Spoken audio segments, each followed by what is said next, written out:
Voilà. Alors, tranquillement, on apparaît sur Facebook. Génial. Et je ferme ça. Good. Bonjour, Sarah. Allô? Hello.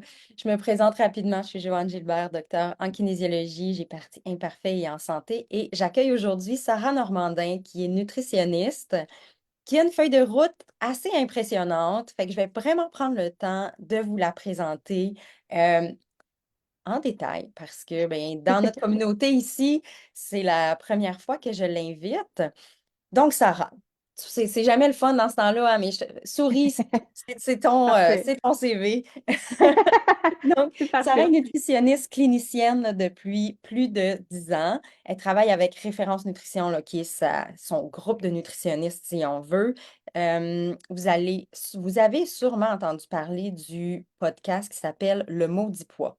J'ai participé pour un épisode. C'est comme ça que j'ai connu Sarah, d'ailleurs.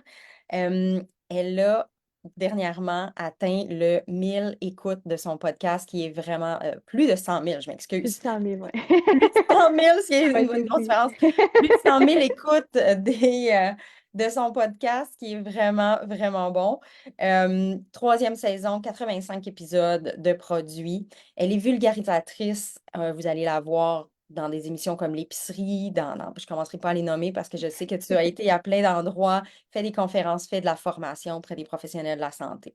Chargée de cours aussi dans un cours de nutrition auprès des femmes sages. C'est ça, hein? Sage-femme. Ah, puis aussi en C'est nutrition. correct. Me semble aussi, Oui, hein? oui, Aussi oui. dans le cours Ben, de en nutrition. fait, je donne le cours de nutrition dans le bac des sages-femmes là, à l'Université du Québec à Trois-Rivières. Fait que c'est le cours de nutrition OK. de base et nutrition pour femmes Hey, enceintes, évidemment. oui, cool. Et aussi agente de développement de l'organisme qu'on aime beaucoup, Équilibre, qui fait la promotion d'une image corporelle saine, corporelle. Oui. Alors, tout ça, voilà Sarah Normandin qui est avec nous. Je J'ai peux fait te une résumer. demande spéciale, c'est de développer un top 5 des mythes alimentaires que tu dois voir ben, dans la rue, tout le temps, partout, sur les médias, mais aussi en clinique.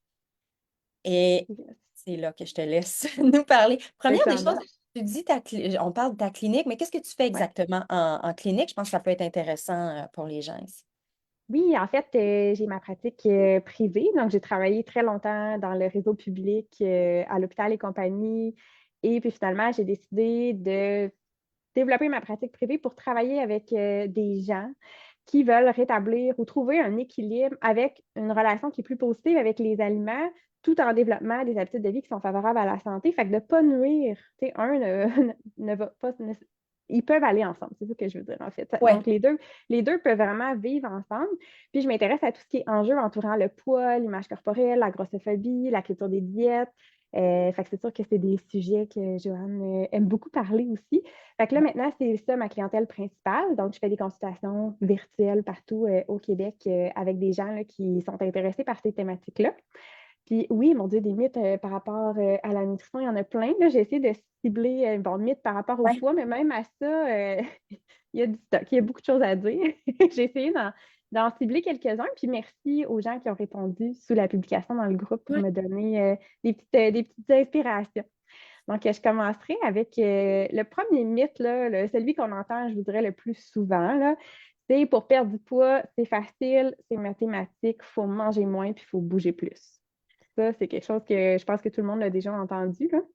Oh que oui. Ça touche autant la kin que... Ouais, Oui. c'est ça, hein? Ça touche le Mhm. petit. Qu'est-ce que tu réponds quand tu entends ça, toi, Hmm. comme Je réponds nutrition? que ça manque de nuances. Ça manque beaucoup de nuances, puis faut vraiment personnaliser à chaque personne, puis voir c'est quoi le départ de la personne, en fait. Parce que manger moins, bouger plus, si je mange déjà, si je suis déjà en restriction alimentaire, puis là, je ne parle pas nécessairement d'être dans un trouble alimentaire, mais je peux volontairement soit couper des aliments dans mon alimentation, réduire mes portions, contrôler mes portions, calculer mes portions volontairement dans le but peut-être de avoir un certain contrôle sur mon poids. Ça, si je suis déjà en train de faire ça, puis je suis déjà en train de manger en dessous de ce que mon corps a besoin, donc ça, c'est les besoins que mon corps a. Donc, si je mange déjà en dessous de ce que mon corps a besoin, quand bien même que j'essaie de manger moins puis de bouger plus pour augmenter ce déficit-là, le corps va réagir. Parce que ce que je réponds en fait, là, c'est si on était des robots, Joanne, ce serait simple. Ça Ça marcherait, hein? marcherait. Mm. Ça marcherait. C'est souvent ça que je vais répondre. Mais on n'est pas des robots. Puis quand je suis en dessous des besoins de mon corps puis que je ne le nourris pas suffisamment, c'est là où cette phrase-là ne fonctionne pas vraiment, ou en tout cas, à long terme, là, c'est vraiment difficile à faire fonctionner parce que notre corps n'est pas fait pour être dans le négatif. C'est comme si moi, mon compte en banque était toujours dans le rouge, bien, éventuellement, je ferais peut-être des actions en conséquence pour dépenser moins dans le superflu puis rester au strict minimum pour essayer de rembourser ma dette tranquillement. Mais c'est la même chose qui se passe avec le corps, puis c'est comme si on se mettait un peu en mode famine, puis là, c'est là où le corps est vraiment bien fait, puis il va avoir plein d'adaptations qui vont se faire au niveau métabolique pour augmenter les envies de manger, augmenter le signal de faim, augmenter les envies de manger des aliments qui vont être plus faciles là, à digérer, qui s'absorbent rapidement, puis qui vont être plus énergétiques, là, donc oui, plus caloriques, mais c'est vraiment que le corps va aller demander des envies vraiment fortes pour ces aliments-là, et c'est au-delà de la motivation, là, ça c'est vraiment important. Là.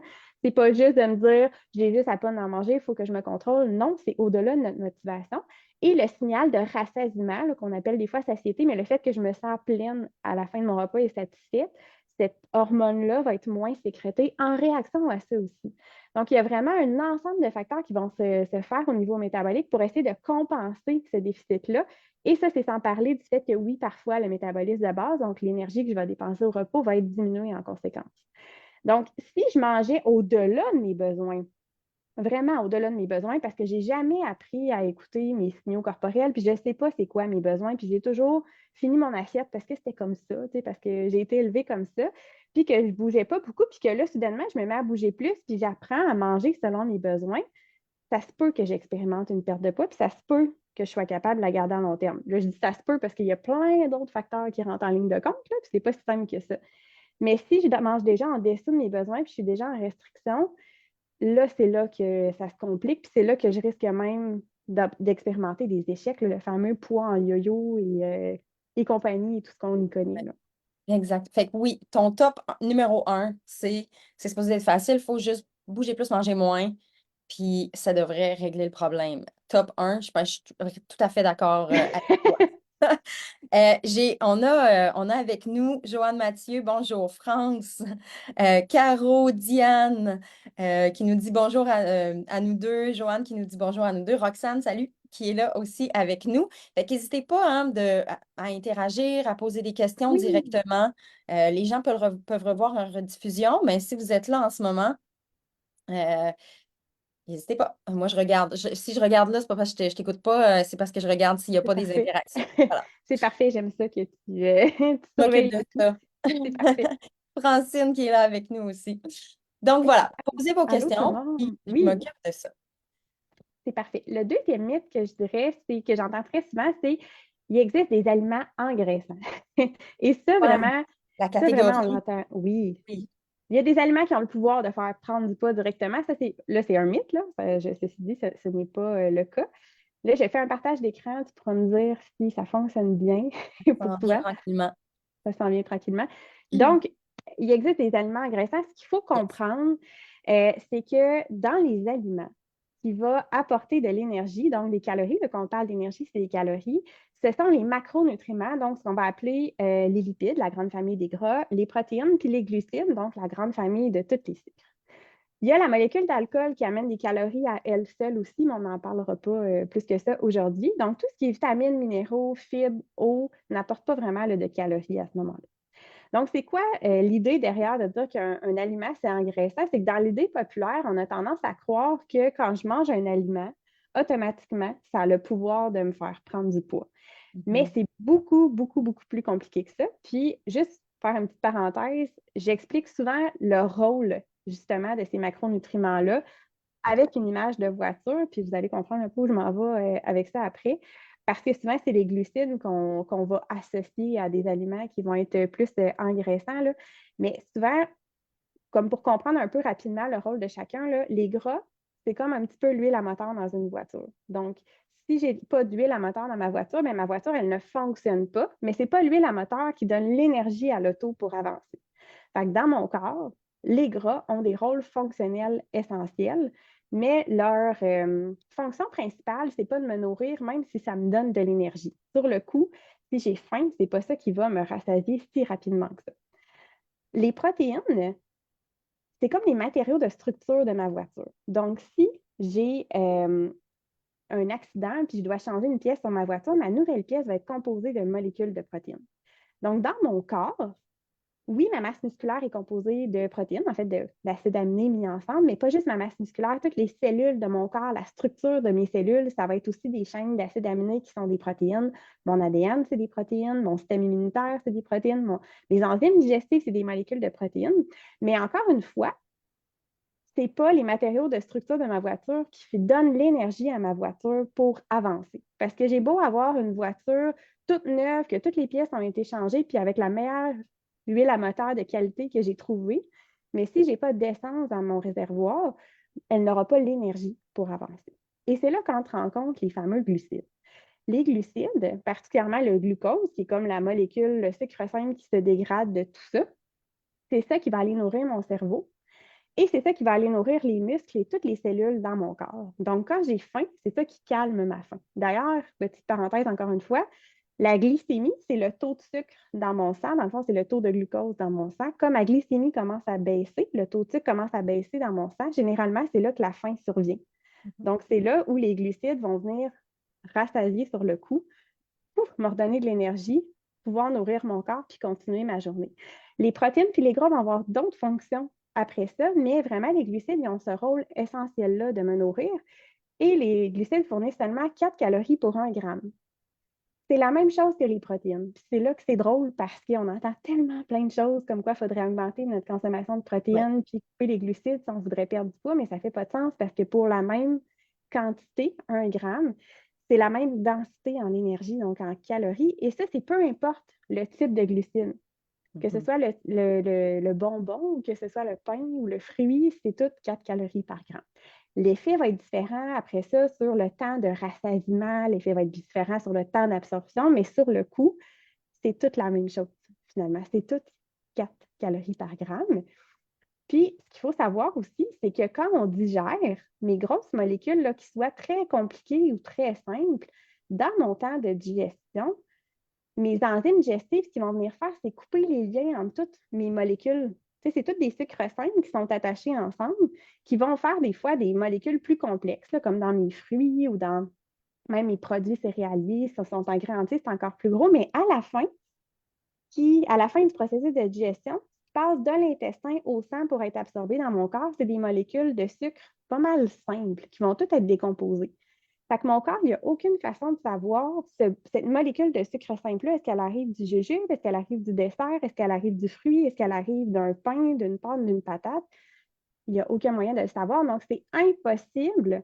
Puis ça, c'est bon pour les gras, puis c'est bon pour les acides aminés aussi. C'est impossible que sur le coup, mon corps puisse détecter ça vient de quel aliment, puis dire ah, ben ça, on envoie ça de côté en réserve. Ah, ben ça, on va le brûler. C'est plus complexe que ça, finalement. Ouais, j'aime ça la façon dont tu l'illustres, comme cet aliment-là va me faire engraisser parce que c'est des jujubes versus.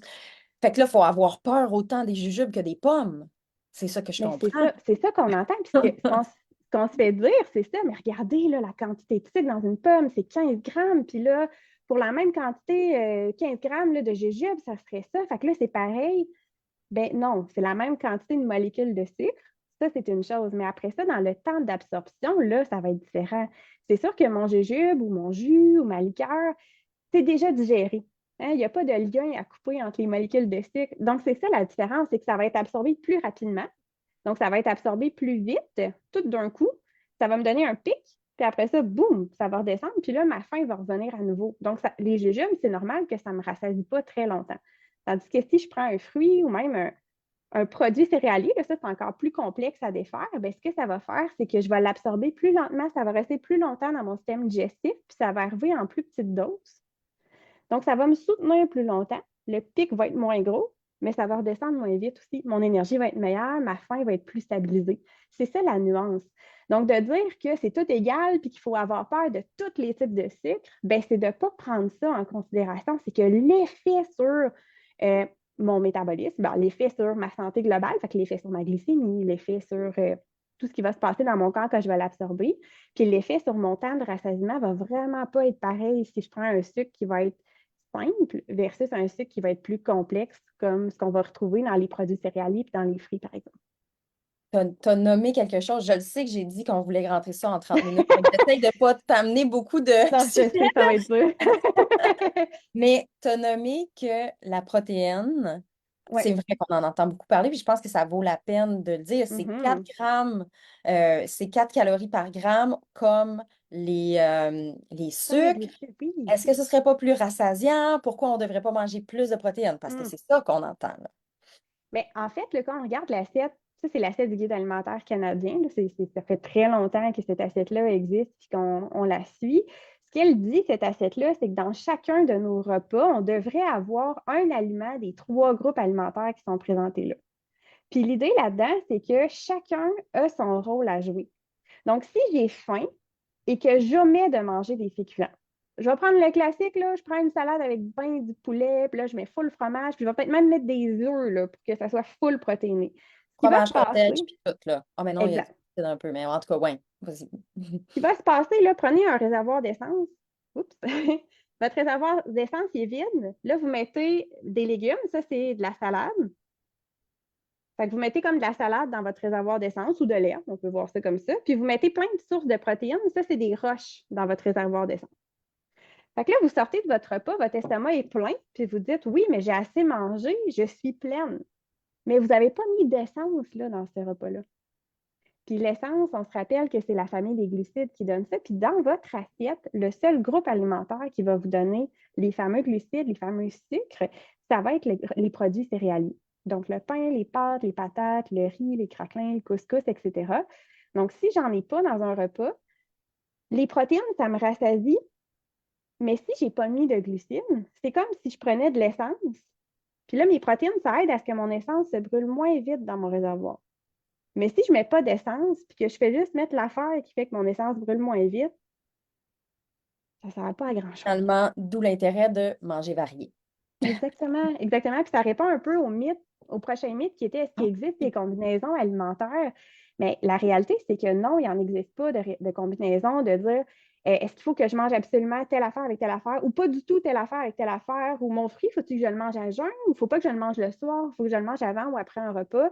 Ouais. Ça n'a pas vraiment de rapport, à moins d'avoir une condition bien spécifique. Là, certains diabètes, par exemple, là, ça va être une autre catégorie. Mais de façon générale, non. Ce qu'on vit, ce que les gens vont peut-être voir comme une combinaison alimentaire, c'est que dans mes repas, dans un monde idéal, j'aurais mes 3 groupes alimentaires aussi. Donc, ce n'est pas vraiment une histoire de combinaison absolument à éviter ou à faire. C'est juste que tout le monde va travailler ensemble. Fait que ça va me rassasier. Ça va couper ma faim pour le coup. Ça va me donner de l'énergie, ça va ramener ma concentration, je vais pouvoir continuer ma journée. Si je vais m'entraîner, bien là, ici, on dit le quart de l'assiette, mais si je suis active, c'est peut-être un petit peu plus que ça. Mais reste que ça va me donner l'énergie, puis ça va me nourrir. Mes protéines, ça va faire en sorte que l'énergie, elle ne va pas baisser trop vite, que ma faim, elle ne revienne pas trop vite. Fait que les protéines, quand on dit que ça coupe la faim, c'est entre 2 prises alimentaires que ça coupe la faim. Mais sur le coup, ça ne va pas couper ma faim, ça ne va pas me nourrir. C'est ça la petite nuance. C'est Puis ça la les différence. Ouais, je pense que c'est oui, important de c'est passer un important. petit peu plus de temps. Ouais, Oui, comme le fameux 20 minutes, ça prend 20 minutes pour ressentir la faim, quelque chose comme ça. Mais si tu manges juste des protéines, qu'est-ce qui se passe?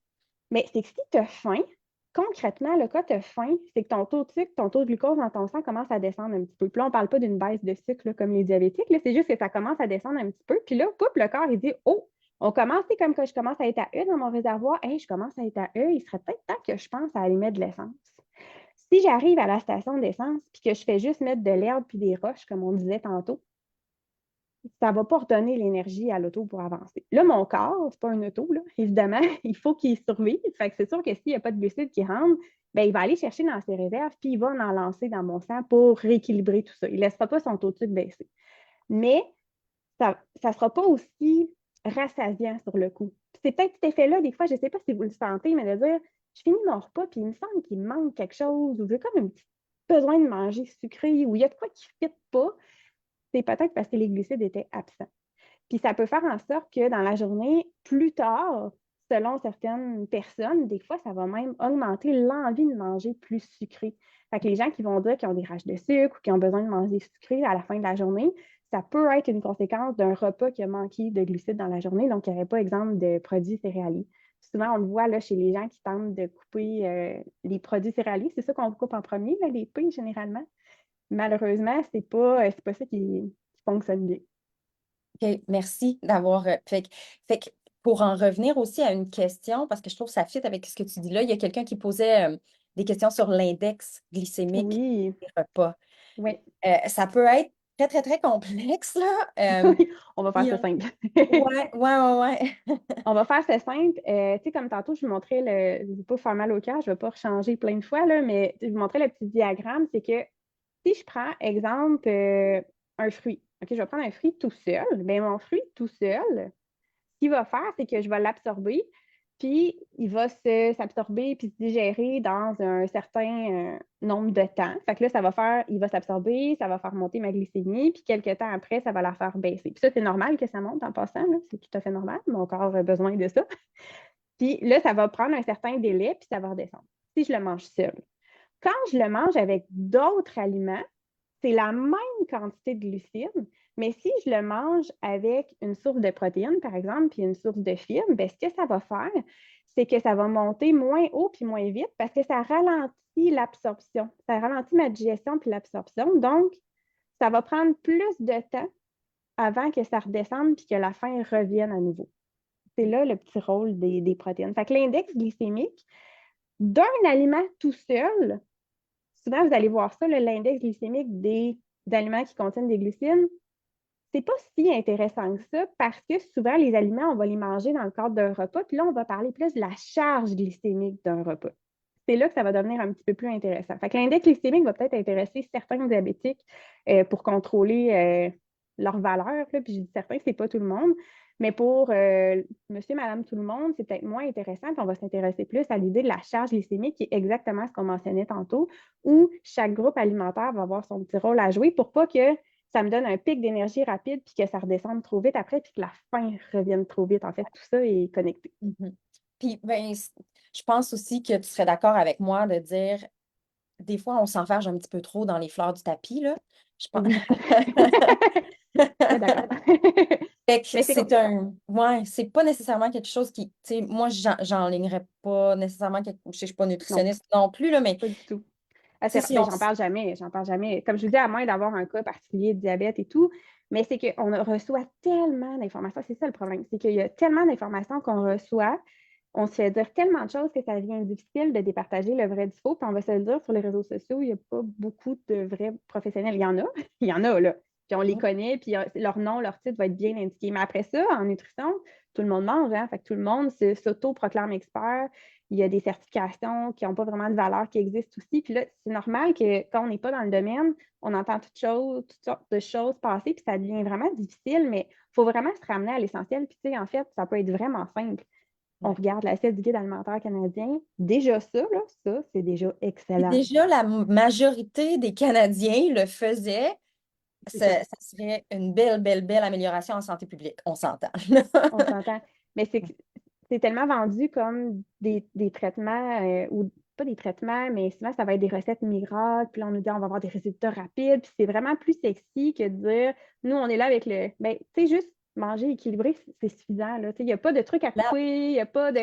C'est vraiment simple, là, mais c'est pas. C'est ça, c'est que c'est pas vendeur, c'est pas rapide. On n'a pas des résultats aussi wow que si je fais un régime ou une diète. Puis quand on parle de poids, ben, il y a tellement de facteurs qui viennent influencer le poids autres que l'alimentation et l'activité physique qu'on ne peut pas faire de promesses. Ça, c'est un gros red flag. Si quelqu'un oh fait my une God. promesse, ça va pas bien.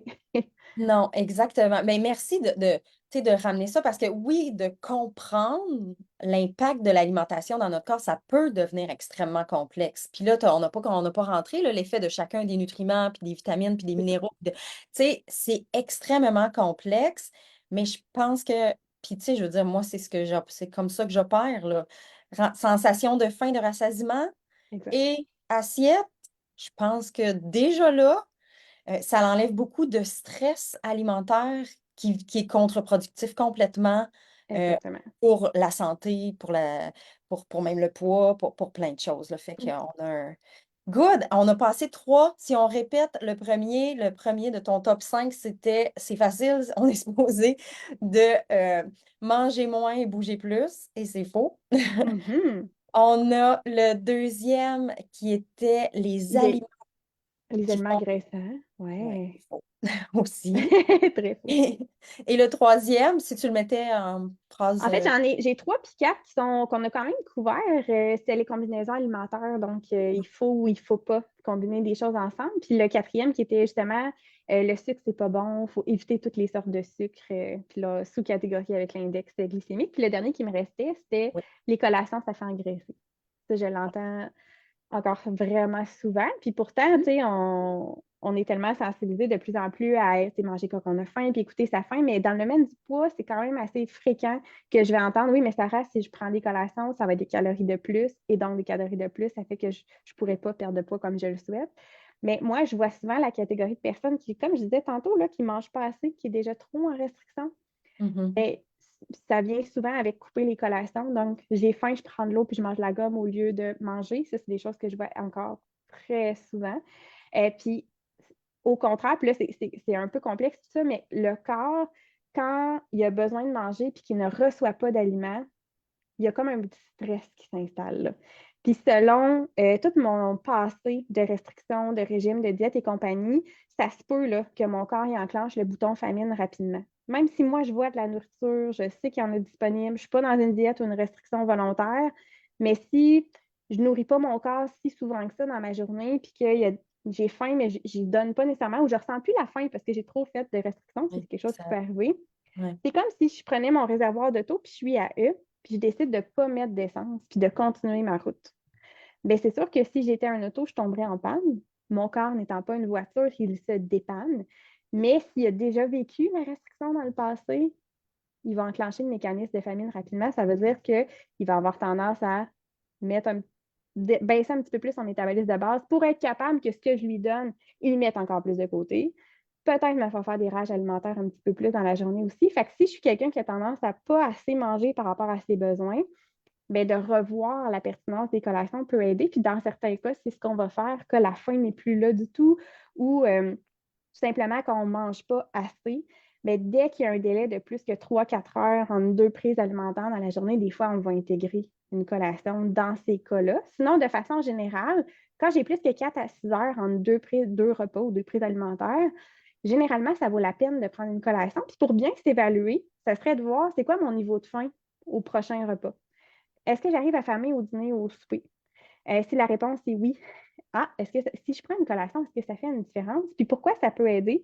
C'est que si j'arrive à familler à un repas, probablement que je vais manger plus vite. Donc, je vais moins ressentir les signaux de rassasiement que mon corps me dit ça serait suffisant, j'en aurais assez, j'en veux pas plus. Je risque de dépasser ce que mon corps avait besoin. Et ça, au fil du temps, ça a l'air drôle à dire, mais ça peut influencer mon poids. Donc, c'est plus favorable d'éviter d'arriver à famer parce que je risque moins de manger au-delà de mes besoins au final. Puis, si j'arrive à famer, ça se pourrait que j'ai des petites rages un petit peu plus tard aussi, dans le restant de ma journée ou de ma soirée, en réaction à ça. Donc, ça dépend des corps, mais c'est là où les collations, ça peut aider à réguler l'appétit, puis ça aide à réguler beaucoup l'énergie puis la concentration aussi, C'est ça que au-delà de j'allais tout le dire. reste, là. Ouais. Oui, oui. Oui, définitivement. Ouais. Définitivement. Là, on avait le focus, les limites par rapport au poids, mais tout ce qui est énergie, concentration, le nombre de personnes qui viennent me voir puis qui me disent je comprends pas comment les autres font, je suis pas capable, moi, j'ai pas l'énergie de bouger, j'ai de la misère à faire ma journée, puis je regarde les apports alimentaires, puis c'est comme, mais tu manges comme un enfant de 14 ans, là, je comprends que tu peux pas faire ça, là, c'est impossible, là. Mais c'est tellement valorisé le manger moins que les gens ne le réalisent pas nécessairement. Donc, des fois, ça vaut la peine de comme. Si j'hésite, là, puis je ne suis pas certaine si je mange assez ou pas, ça peut peut-être valoir la peine de se faire évaluer par un nutritionniste pour voir est-ce que je suis encore dans la bonne ligne de mire. Puis des fois, ben, c'est pas nécessairement parce que je mange plus que je vais prendre du poids, ben, ça va rééquilibrer un petit peu le corps qui va sortir de son mode de famine. Donc, il y a ça qui peut rentrer là, en ligne de compte. Puis si j'ai tendance à trop manger par rapport à mes besoins, puis à toujours manger des grosses portions, les collations sont quand même intéressantes parce que si j'arrive à famer à mes repas, le fait de manger des collations, ça me permet d'apprendre à écouter mes signaux de rassasiement aussi. Donc, dans tous les cas, là, ça peut être même un allié. J'aime ça. Dernière question pour toi. Puis, tiens, j'ouvre là, j'ouvre le panel de réponses, là. Je vois qu'il y a encore plein de monde avec nous. Si vous avez des questions pour Sarah, on va prendre quelques minutes.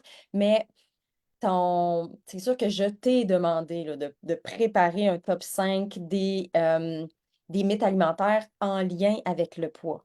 Mais le poids dans ta clinique, Ah, le poids oui. dans ton approche. Tu as un podcast qui s'appelle Le maudit poids. Donc, on Ouais. s'entend que toi, ton approche par rapport à la perte de poids, est-ce que c'est nécessaire? Est-ce que c'est Hmm. vital? Est-ce que c'est santé? Est-ce que je fais une porte là, toute grande, là. Comment Ouais, est-ce que tu abordes ça? c'est une grande question. La perte de poids, est-ce que c'est santé? Ben, ça dépend, pas nécessairement. Comment je la fais, cette perte de poids-là? Tu sais, qu'est-ce que ça implique de faire cette perte de poids-là? Puis ça va être quoi les conséquences? Il faut vraiment toujours évaluer le risque-bénéfice. Quand quelqu'un me dit il faut que je perde du poids pour ma santé, est-ce que vraiment, avez-vous toutes les connaissances sur votre état de santé? Puis est-ce que c'est vraiment ça qui est la solution ou c'est plus de travailler les habitudes de vie puis de travailler autre chose? Est-ce que le focus va vraiment rester sur le poids? Souvent, c'est qu'on se fait dire que c'est le poids le problème. Pour certaines maladies, peut-être bien que oui, le poids peut avoir un impact, mais vraiment pas surtout. Puis on a le poids facile. Là. Tu sais, c'est comme en santé, on le sait, là, tu les vois, les études, toi aussi, on mixe toujours ça avec le poids. Mais des fois, c'est qu'il y a des habitudes de vie qui vont avoir plus d'impact. Puis on a le pouvoir sur nos habitudes de vie. On n'a pas le pouvoir sur notre poids parce que le poids, ce n'est pas un comportement. Donc, je n'ai pas Ah, le j'aime ça plein que tu le dises contrôle. exactement pareil comme moi.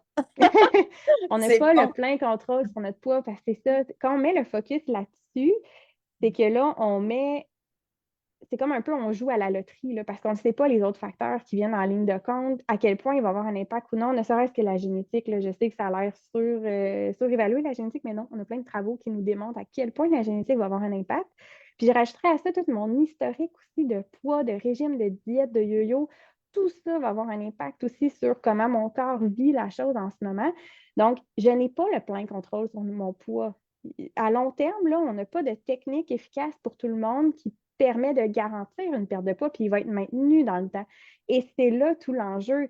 Il y a beaucoup de gens qui vont vous dire perte de poids rapide avec, oui, peut-être une diète ou un régime. Pour certaines personnes, ça va peut-être marcher, mais regardez le long terme.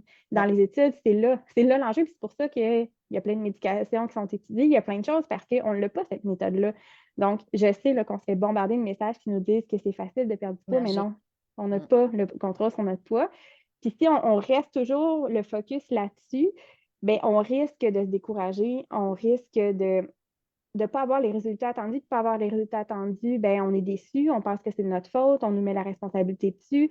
Ben, quand j'ai une moins bonne estime de moi parce que je pense que c'est de ma faute puis je ne suis pas bon, mais je n'ai pas le goût de prendre soin de moi puis de développer des saines habitudes de vie au travers, au-delà du poids.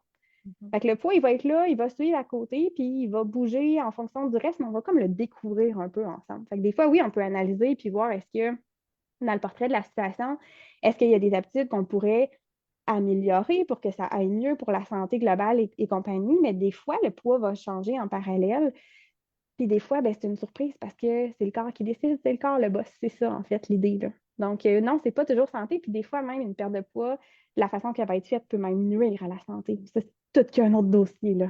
Oui, Exactement. oui. Je suis vraiment contente de t'avoir invité, vraiment très, très cool. J'invite tout le monde Oui. à te suivre sur le maudit poids. Pour vrai, il y a tellement, tu sais, je te demanderai pas de nommer tous les sujets qui ont été abordés, mais il y en a vraiment, vraiment beaucoup. Autant des histoires de gens qui vivent dans différentes situations, différentes pathologies, maladies, je pense même. Oui, Des nutritionnistes kin de plus en plus, tu dis aussi kinésiologues qui viennent te parler de des approches différentes, parler santé au lieu de parler de poids. Regarde, exact. on Plein. a, il y a de quoi vous alimenter pour plusieurs, plusieurs heures de Plusieurs bon heures, oui. contenu pertinent. Ouais, Merci. vraiment. Ça me fait vraiment plaisir que tu sois venu pour souligner le mois de la nutrition d'ailleurs. Donc, bon mois de Oui. la nutrition à Bon, moi, toi. de la Bon. nutrition, tout le monde.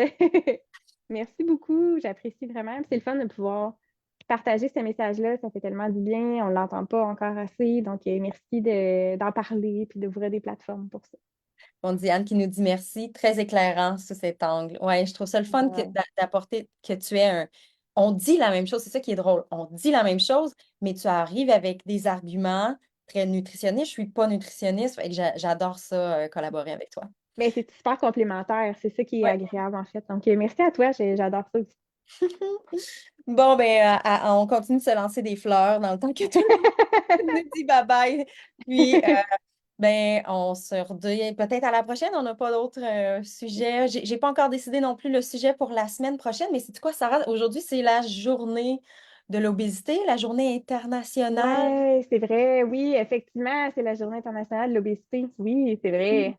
Oui, Oui, tout à fait. on Ça aurait serait pu ouvrir sur tout ce pan-là aussi. Je vais peut-être en effectivement. parler la semaine prochaine. Est-ce que l'obésité est une maladie? Pourquoi est-ce qu'on dit que l'obésité est une maladie? Je Hmm, pense que ça pourrait être un sujet intéressant pour la semaine prochaine très, très. dans ces lundis en direct, là.